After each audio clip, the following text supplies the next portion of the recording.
Welcome back, everybody. 21 minutes past the hour. Dwayne Patterson in for Hugh Hewitt.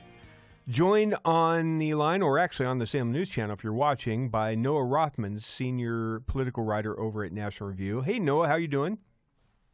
Doing all right, Dwayne. How are you?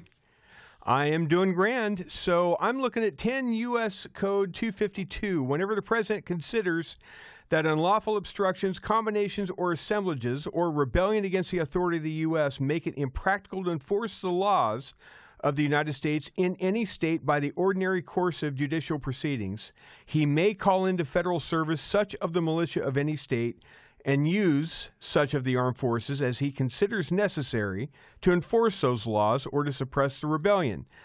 Rob Rob you're Bonta, saying the California lawsuit is on shaky ground. That's what I'm going to ask you. Can you explain to me what grounds Rob Bonta and Gavin Newsom have to file suit against Donald Trump? I mean, I'm not saying it's not going to go somewhere in a district court. It may even get past the Ninth Circuit. But there's no way they're on any ground, is there?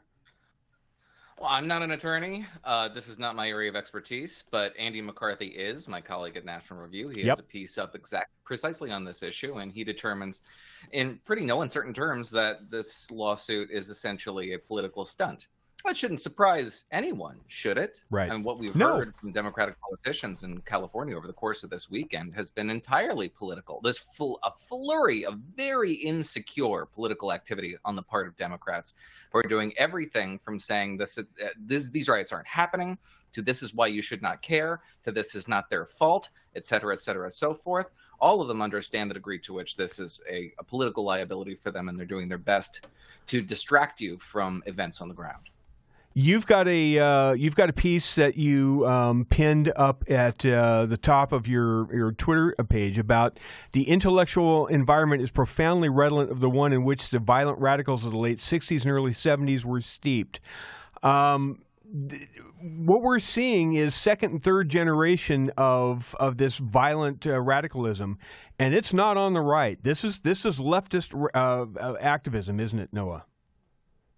It is. That piece that you're quoting I wrote in late December of last year. It was published in Commentary Magazine in February.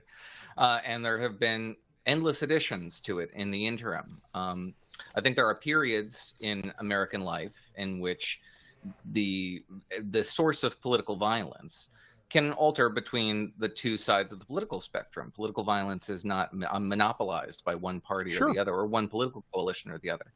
But what we're seeing now, the most urgent, acute forms of political violence are emanating from the left. It is hard to ignore it. It certainly does our civic discourse no favors by pretending that we're not seeing what we're seeing.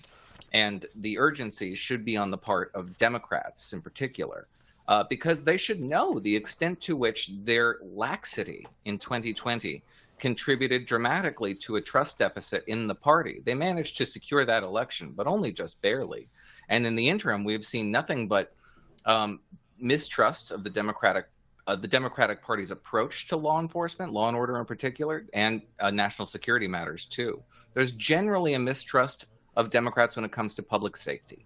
And that is the foremost objective that government is designed to secure. It is not designed to redistribute incomes. It is not designed to enforce a more egalitarian social compact. It is not designed for you to pick winners and losers in the economy. The first and foremost job of government is to keep us safe from threats, foreign and domestic. And Democrats have fallen down on that job. Till they get up on their feet and start looking like a competent party again, they can't expect voters to trust them.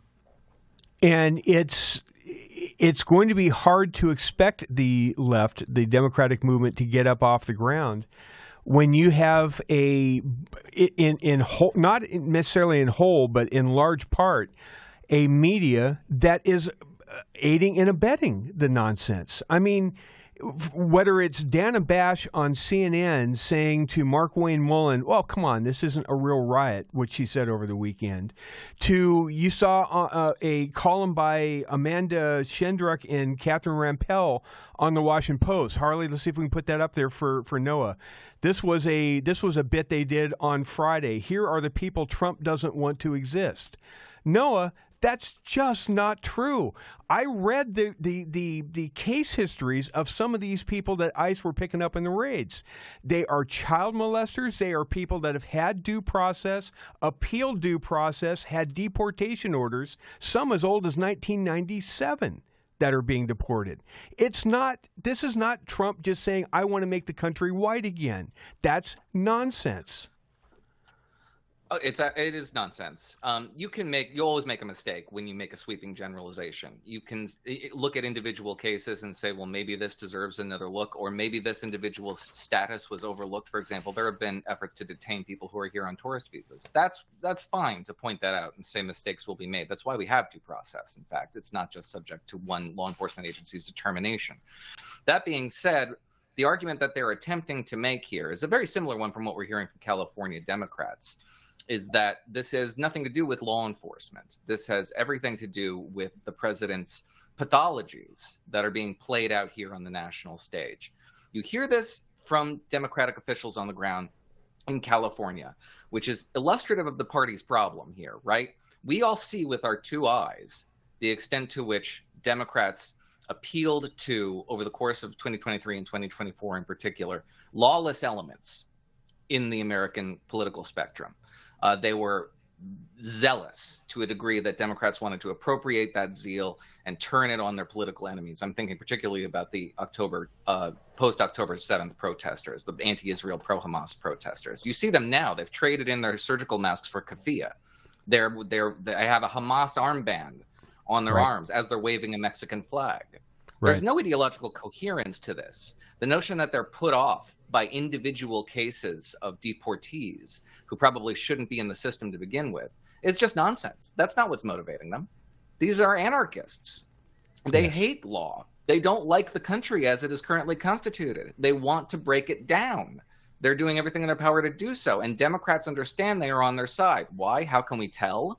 Because of what they say. They talk about the degree to which this chaos has been visited on them, that they've been goaded into it by Donald Trump, that we shouldn't give them what they want.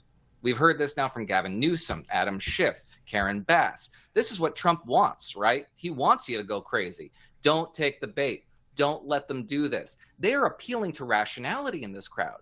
They're appealing to the shared objectives that they have that should register with them, right? Exactly right. But we hear this. We hear it all. We understand the subtext of this. We're on the same side, guys. What are you doing to us? You're making our lives harder with this behavior because we share the same objectives. Until Democrats can jettison these people, just throw this chaff overboard, we're going to have a party that is going to be seen rightly by many Americans as being hostile towards the rule of law, at the very least, if not actively subversive. That's maybe not an unfair thing for people to think, but they can't ignore the evidence of their own eyes. I don't think that Democrats nationally or in this state realize how bad this looks to a vast majority of the American population. Go read Noah to National Review or check him out online. Especially go read what he had to say about Greta Thunberg's little adventure, A Sea, and how that went haywire. That's actually very fun reading. At Noah C. Rothman on X, and I will be back right after the break. Dwayne Patterson in for Hugh Hewitt. Stick around.